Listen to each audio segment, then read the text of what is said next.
Listen, when you've spent 300 cycles studying these hairless bipeds called humans, you think you know what to expect. You think you've seen it all.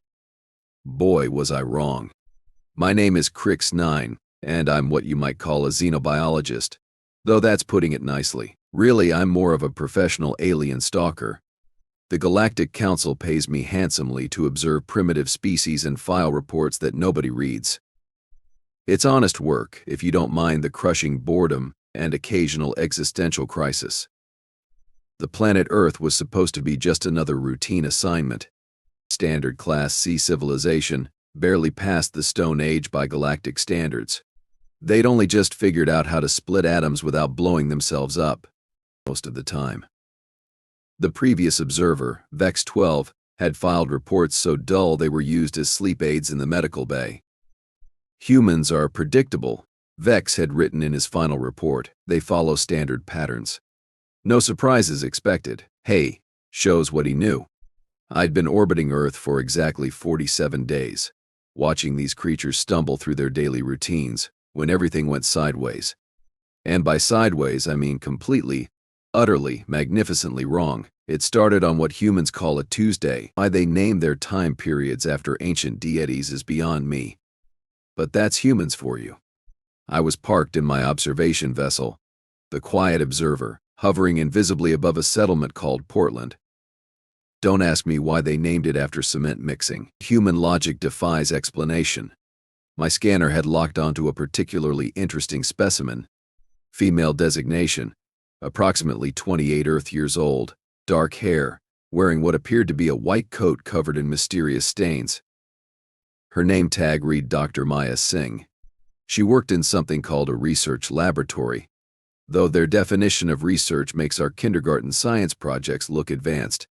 Maya was alone in the lab, hunched over a microscope, muttering to herself. This was normal behavior. Humans talk to themselves constantly. It's either a sign of intelligence or complete insanity. The jury's still out.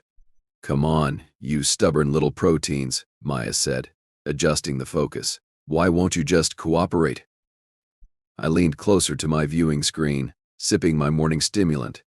This was actually entertaining. Most humans just stared at glowing rectangles all day, but Maya seemed different.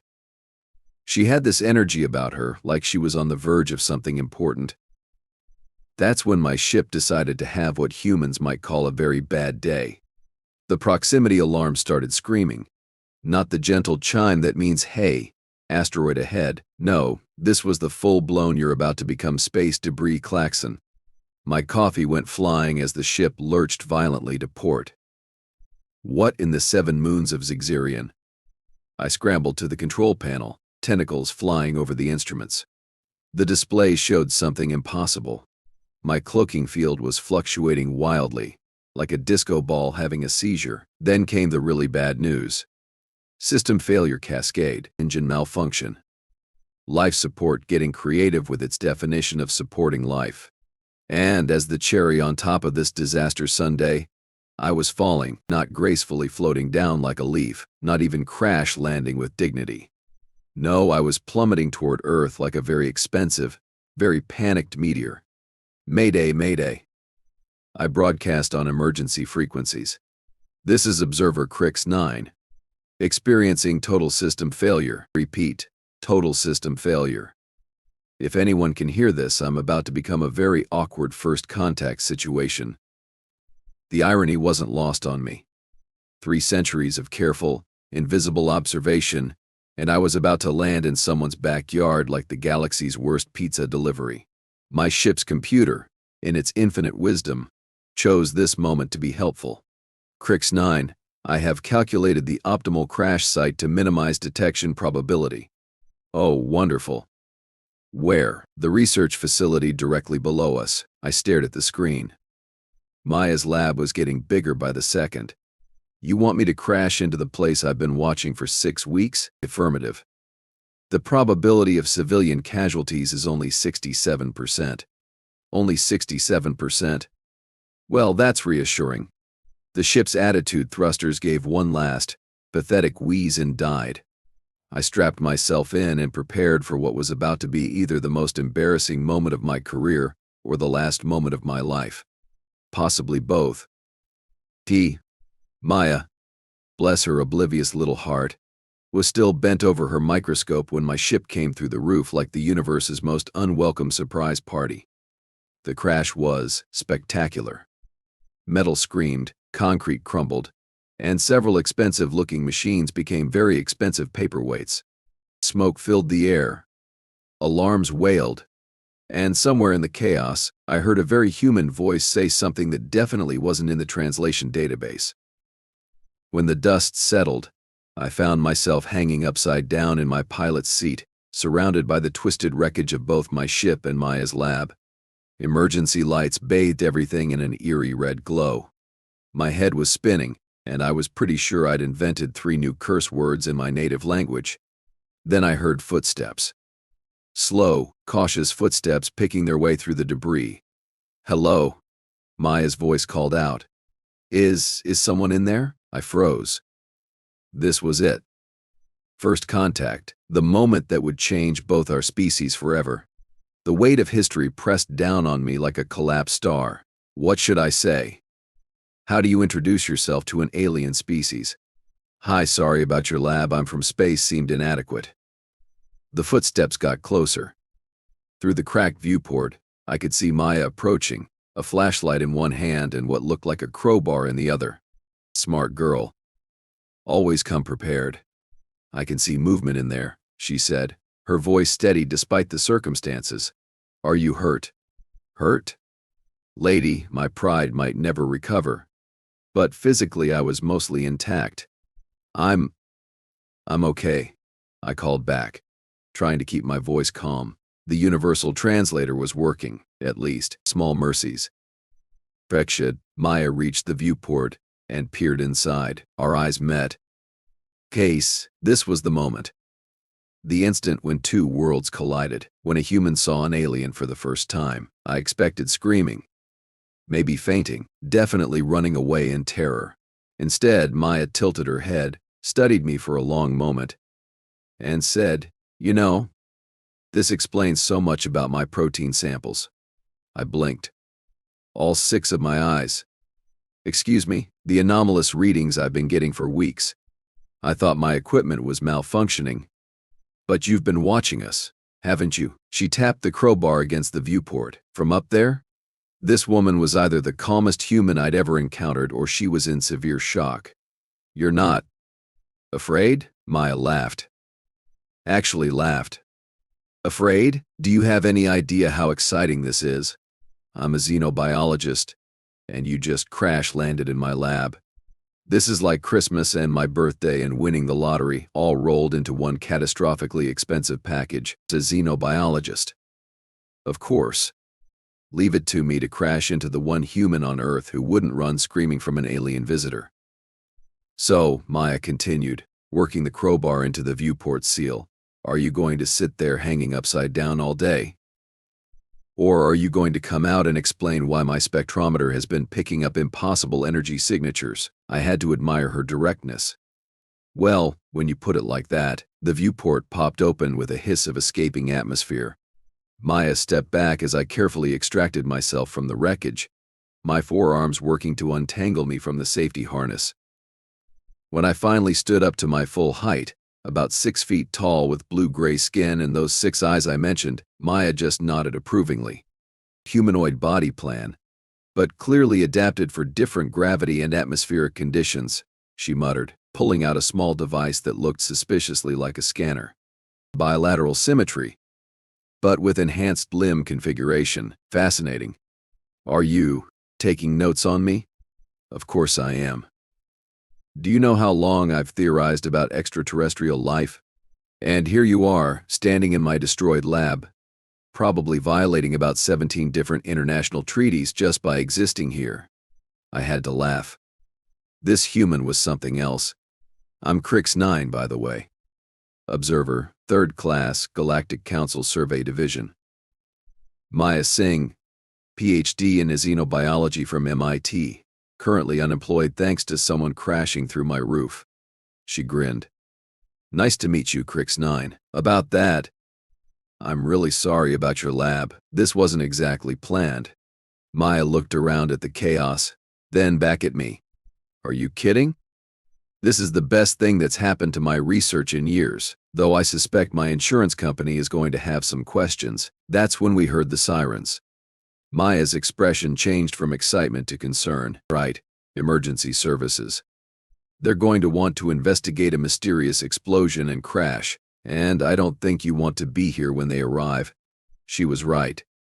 The Galactic Council had very strict rules about unauthorized contact. If I was discovered, it wouldn't just be my career that was over. Earth would be quarantined. Maya would disappear into some government facility, and this whole mess would get much, much worse. I need to hide, I said, stating the obvious. You need to do more than hide.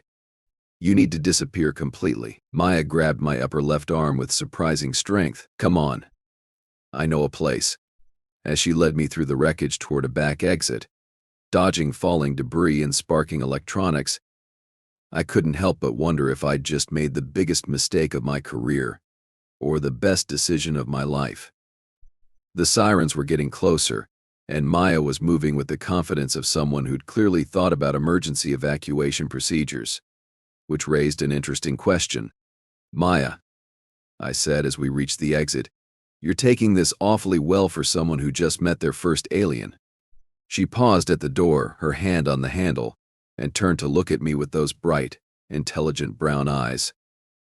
Crix 9, I've been detecting impossible energy signatures and biological anomalies for months. I knew something was out there. I just never expected it to come crashing through my ceiling. Then she smiled, and I realized that this whole situation was about to get much more complicated than a simple first contact scenario. Besides, Maya added, pushing open the door, you're not my first alien.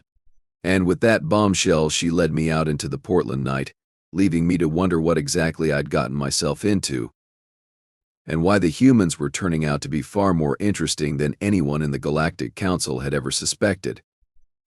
The sirens wailed behind us as we disappeared into the darkness, two beings from different worlds about to embark on an adventure that would change everything we thought we knew about the universe. Or at least, that's what I hoped was happening. For all I knew, I was being led to my doom by the friendliest xenobiologist in the galaxy.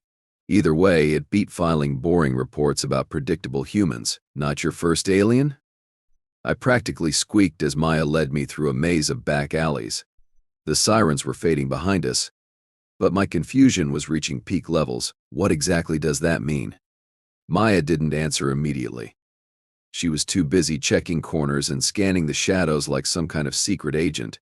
Finally, she ducked into a narrow alley between two brick buildings and pulled out what looked like a modified garage door opener. It means, she said, pointing the device at a seemingly solid wall, that Earth has been a lot busier than your Galactic Council thinks. The wall shimmered and disappeared, revealing a hidden entrance. My jaw dropped. All 6 eyes widened, holographic camouflage. But humans barely understand quantum mechanics. We don't. Maya stepped through the illusion, but our friends do. I followed her into what appeared to be a high-tech bunker that would make most galactic civilizations jealous. Sleek terminals lined the walls, displaying star charts and alien symbols I recognized from at least 12 different species. In the center of the room stood a massive holographic display showing Earth's solar system, with dozens of small dots moving in complex patterns.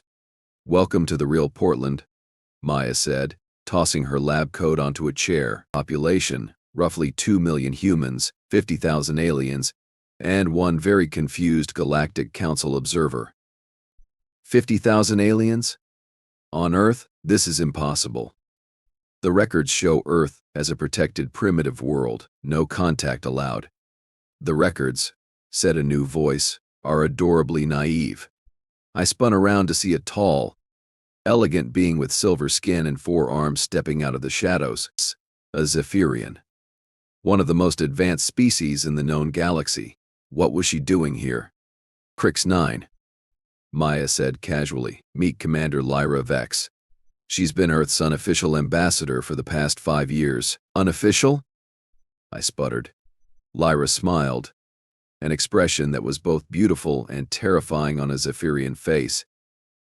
Let's just say the Galactic Council's definition of protection and humanity's definition of isolation don't exactly match up. Before I could process this revelation, more figures emerged from various corners of the bunker. A stocky, four-legged Kragnari engineer named Torx, who waved cheerfully with three of his arms. A graceful, translucent Nethrani healer called Whisper, whose voice sounded like wind chimes. Even a massive, armored Brutarian warrior named Grunt, who nodded politely before returning to what appeared to be a chess game with a human teenager. How long has this been going on? I managed to ask. About 20 years, Maya replied. Settling into a chair like this was the most normal thing in the universe. It started small. A few crashed ships, some stranded travelers, refugees from various conflicts, humans being humans. We helped them. Then more came. Word spread through the underground networks. Underground networks? Lyra activated the holographic display, zooming in on Earth. The galaxy is full of species that don't fit into the Council's neat little categories. Crix 9, outcasts, rebels, explorers, traitors who prefer to avoid bureaucracy. When they heard about a world where beings could live freely without Council interference, they came. But the primitive classification, the protection protocols, are complete fiction. Torx rumbled, his mechanical translator giving his words a cheerful buzz. Humans have been space-capable for decades. They've just been very good at hiding it. Maya pulled up another display showing what looked like a standard human communications satellite. Then the image shifted, revealing hidden compartments and advanced propulsion systems. We've been listening to galactic communications for 30 years, learning languages, studying technology, making friends with anyone willing to talk. Your government knows about this? Which government? Maya laughed. The one that officially exists, or the one that actually runs things? Because the official one thinks we're still arguing about whether aliens exist, while the real power structure has been planning for galactic integration since the 1990s. My head was spinning. 300 years of observation, and we'd missed an entire hidden civilization. But why? Why hide from the Council? We could have helped you develop properly, safely. The room went quiet. Everyone was looking at me with expressions ranging from pity to amusement. Helped us develop into what? Maya asked softly. Another client species. Another junior member that gets told what to do, where to go, how to live. The Council brings order, stability. The Council, Lyra interrupted, brings stagnation. Do you know how many species have been uplifted in the past 1,000 years? 47. Do you know how many of them have contributed anything meaningful to galactic civilization since then? 0. K0. That can't be right. Grunt looked up from his chess game and spoke in perfect, unaccented English. The Brutarian Empire was uplifted 300 years ago. We went from a proud warrior culture to cosmic janitors. The Council decided we were too violent for advanced technology, so they gave us menial jobs and told us to be grateful. But you're here, on Earth, with advanced technology, because humans don't care what the Council thinks we're capable of, Grunt said, moving his queen. They judge us by our actions, not our species classification. Checkmate, by the way, Jeremy. The human teenager, Jeremy, studied the board and grinned. Nice move, big guy. Want to go again? As they reset the pieces, I felt my worldview crumbling. Everything I'd been taught, everything I'd believed about galactic civilization, was wrong. The Council thinks they're protecting primitive species, Whisper said, her voice like gentle rainfall. But they're really protecting themselves from competition, from new ideas, from species that might do things differently. Humans do everything differently, Torx added. It's wonderful. They solve problems we've been working on for centuries in completely unexpected ways. They look at our technology and say, that's nice, but what if we tried this instead? Then they make it better. Maya stood up and walked to a wall covered in technical schematics. See this? It's a fusion reactor design based on Zephyrian technology, improved with Kragnari engineering, and powered by principles we learned from studying the Threni energy manipulation. It's 3 times more efficient than anything the Council has, and this," Lyra added, pointing to another schematic, "is a faster-than-light communication system that lets us talk to our friends across the galaxy without the Council monitoring every word. But the laws, the regulations, first contact protocols exist for good reasons, do they?" Maya challenged. "Or do they exist to maintain the status quo, to keep certain species in power while others are kept dependent?" I wanted to argue, but I couldn't. Because deep down, I'd always wondered why the Council was so rigid, so controlling, why species like humans were classified as too primitive when they clearly weren't, why independent exploration was discouraged.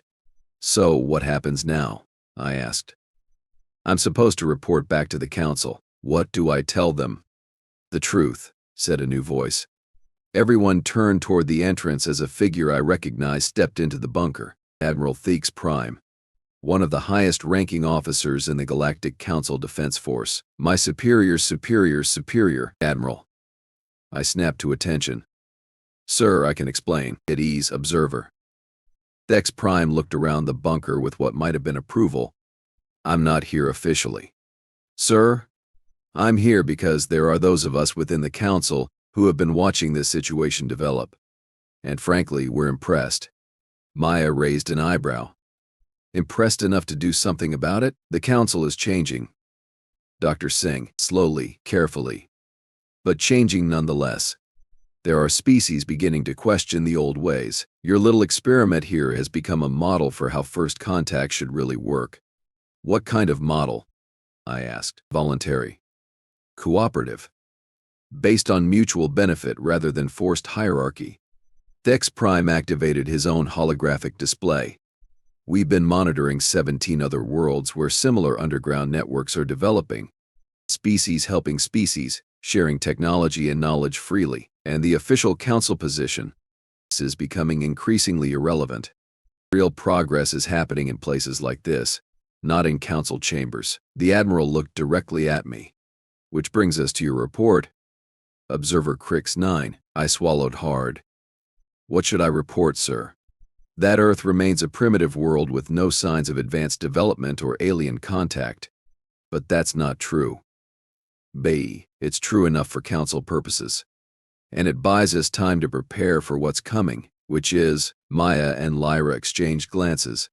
"Full disclosure," Maya said, "humanity is about to announce our presence to the galaxy, not as a primitive species begging for uplift, but as an independent civilization ready to engage as equals. We've been preparing for years," Lyra added, "building alliances, developing technology, establishing trade networks. When we reveal ourselves, we won't be alone, but the Council will never accept that. They won't have a choice," Thex-Prime said grimly, "because it's not just Earth. It's dozens of worlds, hundreds of species, all working together outside Council control. The old system is dying." Crix 9. "The question is whether it dies peacefully or violently." I looked around the room at the assembled beings, all different species, all working together, all looking at me with hope and determination. "And you want me to help?" "We want you to do your job," Maya said. "File your reports, maintain the fiction. Give us time to finish our preparations. Then, when the time comes, help us build something better. A new kind of galactic civilization," Whisper added. "One based on cooperation instead of control. One where species are judged by their contributions, not their classifications," Grunt said, not looking up from his new chess game. "One where beings like us can explore, create, and grow without asking permission." Torx buzzed enthusiastically. I thought about my centuries of boring reports, my endless observations of primitive species that were clearly anything but primitive. I thought about the Council's rigid hierarchies and suffocating bureaucracy. Then I looked at this room full of beings from across the galaxy, working together, creating something new and wonderful. "When do I start?" I asked. Maya grinned. "How about now? We've got a lot of work to do. And Earth's official introduction to the galaxy is scheduled for next month. But I haven't even finished processing my current report." "Then you'd better get typing," Lyra laughed, And make sure you mention how boringly primitive we are. We have a reputation to maintain."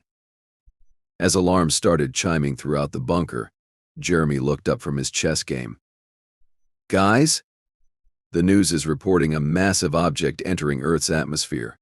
It's heading for the United Nations building." Maya stood up, her expression shifting to business mode. "That's our cue. Ladies, gentlemen, and assorted alien species, it's showtime." Through the bunker's hidden cameras, we watched as a massive ship, sleek and beautiful, descended from the clouds above New York City.